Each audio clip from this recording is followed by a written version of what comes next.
జడ్చర్ల పురపాలక సంఘం కార్యాలయంలో ఏసీబీ అధికారుల తనిఖీలు. అన్ని డిపార్ట్మెంట్లో సుమారు 10 నుంచి 15 మంది అధికారులు తనిఖీలు నిర్వహిస్తున్నారు. దీనికి సంబంధించిన బ్రేకింగ్ న్యూస్ ఇప్పుడు జేసీఎల్ న్యూస్ ఎక్స్క్లూజివ్గా చూస్తున్నాం. ఇంతకు జడ్చర్ల మున్సిపాలిటీలో ఏం జరుగుతుంది, ఈ రైడ్స్ వెనుక ఉన్న మర్మం ఏంటి?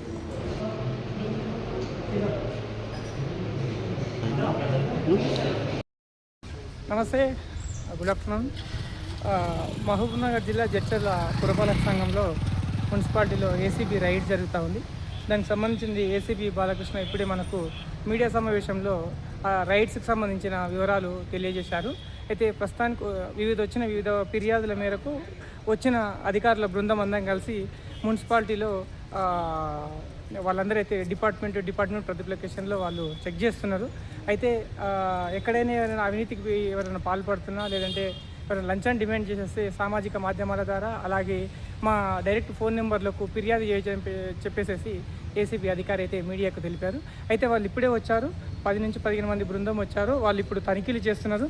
తనిఖీల అనంతరం ఈరోజు సాయంకాలం కానీ రేపు ఉదయం కానీ మీడియాకు పూర్తి సమాచారం విడుదల చేస్తామని అంటారు. అయితే గత కొద్ది కాలంగా జడ్చర్ల మున్సిపాలిటీ పరిధిలో విపరీతమైన అవినీతి పై ఫిర్యాదులు వచ్చాయి.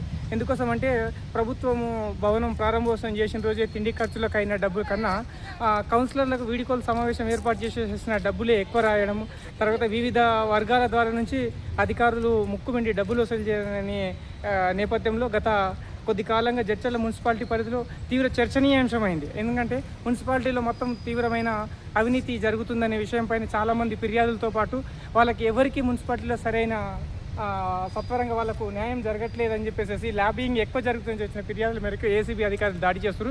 మరి చూడాలి ఈ ఏసీబీ దాడుల అనంతరం ఎలాంటి రిజల్ట్ వస్తుంది, ఎలాంటి అవినీతి అక్రమాలు బయటపడతాయనే విషయం తెలియాల్సి ఉంది. సార్ మీ పేరు చెప్పి చెప్పండి సార్.